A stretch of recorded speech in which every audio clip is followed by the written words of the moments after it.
आज हम आपको इस वीडियो में मंगला गौरी व्रत पूजा विधि, व्रत का महत्व, व्रत की कथा और इस व्रत के उद्यापन की विधि बताएंगे। वीडियो को आप अंत तक जरूर देखें। यदि आप हमारे चैनल में पहली बार आए हैं तो आप हमारे चैनल को सब्सक्राइब जरूर कर लीजिए, इससे हमारे नए वीडियो अपडेट होते ही आपको मिलेंगे। श्रावण मास के श्रावण सोमवार के दूसरे दिन यानी मंगलवार के दिन मंगला गौरी व्रत किया जाता है। श्रावण महीने में हर मंगलवार को यह व्रत किया जाता है, इसलिए इसे मंगला गौरी व्रत के नाम से जाना जाता है। धार्मिक पुराणों व शास्त्रों के अनुसार इस व्रत को करने से सुहागिन महिलाओं को अखंड सौभाग्य की प्राप्ति होती है। मंगला गौरी व्रत सुहागिन महिलाएं अपने पति के प्रेम प्राप्त करने के लिए जरूर करें। इस बार यदि आपकी शादी नहीं हुई है और आप अच्छा जीवन साथी प्राप्त करना चाहते हैं तो आप सावन के मंगलवार को यह व्रत करके अपने जीवन को सुखमय बना सकते हैं। यदि आपके जीवन में संतान सुख नहीं है, आप परेशान हैं, तो आप इस सावन मंगला गौरी व्रत जरूर कीजिए। सावन के महीने में जितने भी मंगलवार आते हैं उन सभी मंगलवार को यह व्रत आप करें। इस व्रत का नियम यह है कि इस व्रत को 5 साल तक करना होता है। पहला साल यह व्रत मायके में रहकर लड़कियां करती हैं और 4 साल यह व्रत ससुराल में करती हैं। इस व्रत को आप पूरे 5 साल ही करें, इससे इस व्रत का पूरा लाभ आपको प्राप्त होगा। दोस्तों, आपको हम मंगला गौरी व्रत पूजा विधि बताते हैं। इस विधि से आप यह व्रत कीजिए। सबसे पहले आप पूजा सामग्री इकट्ठा कर लें। पूजा के लिए क्या क्या लेना है यह हम आपको बताते हैं। एक पाटा या चौकी लें, लाल रंग का कपड़ा लें। चौकी पर बिछाने के लिए थोड़े से गेहूं या चावल लें। नवग्रह व षोडश मातृका यानी 16 माताओं को बनाने के लिए एक आटे का चौमुखी दिया लें। अगरबत्ती, धूप बत्ती, माचिस, 16 तार की 4 बत्ती, साफ मिट्टी माता गौरी की प्रतिमा बनाने के लिए, या आप चाहे तो माता की प्रतिमा बाजार से खरीद कर भी ला सकते हैं या फोटो भी ला सकते हैं। अभिषेक के लिए दूध, दही, शहद, घी, शक्कर मिलाकर पंचामृत बना लें।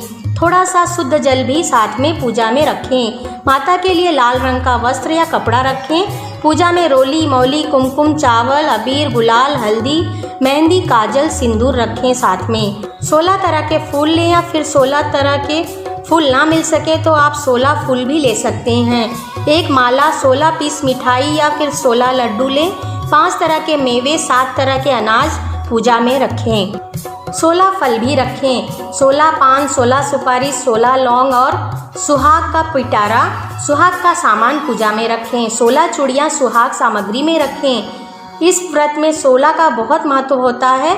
आप साड़ी भी पूजा में रख सकते हैं। इस पर यह सारा सुहाग सामान रखें, या फिर ब्लाउज पीस भी पूजा में रख सकते हैं। आप में जितनी शक्ति हो आप वैसा ही करें। साड़ी खरीदने की शक्ति हो तो साड़ी रखें, या फिर ब्लाउज पीस भी पूजा में माता को रख सकते हैं। पूजा में आप प्रसाद भी रखें। पूजा की विधि हम आपको बताते हैं। पूजा आप सावन के पहले मंगलवार से शुरू करें और हर मंगलवार को यह व्रत कीजिए। व्रत वाले दिन सुबह जल्दी उठें। स्नान के बाद कोरे वस्त्र पहने, हो सके तो इस दिन लाल रंग के वस्त्र पहने। पूर्व दिशा की तरफ मुख करके आसन पर बैठें। एक बड़ी सी चौकी लगा लें। उस चौकी पर आधे में सफ़ेद कपड़ा और आधे में लाल कपड़ा बिछा दें। सफ़ेद कपड़े पे चावल की 9 ढेरी बना दें और लाल कपड़े पे गेहूं के 16 ढेरी बनाएं। ये आपके नवग्रह और षोडश मातृका बन गए।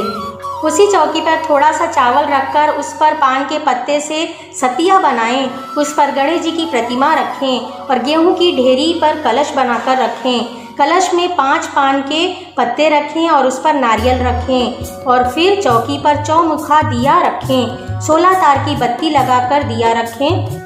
सबसे पहले आप भगवान गणेश जी की पूजा करें। रोली, चावल, सिंदूर से पूजा करें और उन्हें भोग चढ़ाएं, और फिर कलश और दीपक की पूजा करें। इसके बाद चावल के 9 ढेरी के यानी 9 ग्रह की पूजा करें और षोडश मातृका की पूजा करें। षोडश मातृका यानी 16 माताओं की पूजा करें। इसके बाद माता गौरी की प्रतिमा बनाएं मिट्टी से, या फिर मिट्टी की प्रतिमा बाजार से लाकर भी आप चौकी पर स्थापित कर सकते हैं। इस प्रतिमा को जल, दूध व पंचामृत से स्नान कराएं। इसके बाद लाल रंग के वस्त्र माता को पहनाएं। माता की रोली, चावल से पूजा करके 16 श्रृंगार का सामान यानी सुहाग पिटारा चढ़ाएं। फिर सभी 16 वस्तुएं, फूल, माला, आदि माता को अर्पित करें। सभी वस्तुएं एक एक करके जय माता गौरी बोलते हुए चढ़ाएं। पान, सुपारी, लौंग, लड्डू, मिठाई सभी चीज़ें माता को एक एक करके अर्पित करें और प्रेम से अर्पित करें। इसके बाद माता गौरी मंगला गौरी व्रत सुने, माता के मंत्रों का जाप करें और पूजा के बाद आरती करें। हर मंगलवार की पूजा के बाद अगले दिन माता गौरी की प्रतिमा को नदी तालाब में विसर्जित कर दें। इसके बाद इस व्रत को 5 साल तक करने के बाद इस व्रत का उद्यापन कर दें। उद्यापन के दिन सुहाग सामग्री, साड़ी या कपड़ा, मिठाई आदि पूजा में रखें। वह आप सास को उद्यापन वाले दिन दे दें और उनके आशीर्वाद को प्राप्त करें, उनके चरण स्पर्श करें। सास ना हो तो आप किसी भी सुहागिन स्त्री को या सुहाग सामान दे सकते हैं। इस प्रकार से इस व्रत का उद्यापन करें। पूजा व व्रत आप शुद्ध व पवित्र मन से करें, इससे इस व्रत का संपूर्ण शुभ फल आपको जल्दी से मिलेगा। दोस्तों आइए हम आपको मंगला गौरी व्रत कथा सुनाते हैं। इस कथा को आप माता की पूजा के बाद जरूर पढ़ें व सुनें। पौराणिक कथा के अनुसार पुराने समय में धर्मपाल नाम का एक सेठ था। वह आर्थिक रूप से संपन्न था और उसकी पत्नी भी बहुत अच्छी थी, लेकिन उसकी कोई संतान नहीं थी, इसीलिए वह दुखी रहता था। लंबे इंतजार के बाद भगवान की कृपा से उसे एक पुत्र प्राप्त हुआ, लेकिन ज्योतिष के अनुसार ज्योतिषों ने उसकी भविष्यवाणी की कि यह बालक अल्प आयु है, यह बालक अल्प आयु लेकर पैदा हुआ है। अंत 16 वर्ष में सांप के डसने के कारण इसकी मृत्यु होगी। जब पुत्र थोड़ा समय के बाद बड़ा हुआ तो उसका विवाह एक कन्या से हो गया, जिसकी माता मंगला गौरी व्रत करती थी। कहा जाता है कि ये व्रत करने वाली महिला की पुत्री को आजीवन पति का सुख मिलता है और वह हमेशा सुखी रहती है। इस व्रत के शुभ प्रभाव से धर्मपाल के पुत्र को लंबी आयु प्राप्त हुई।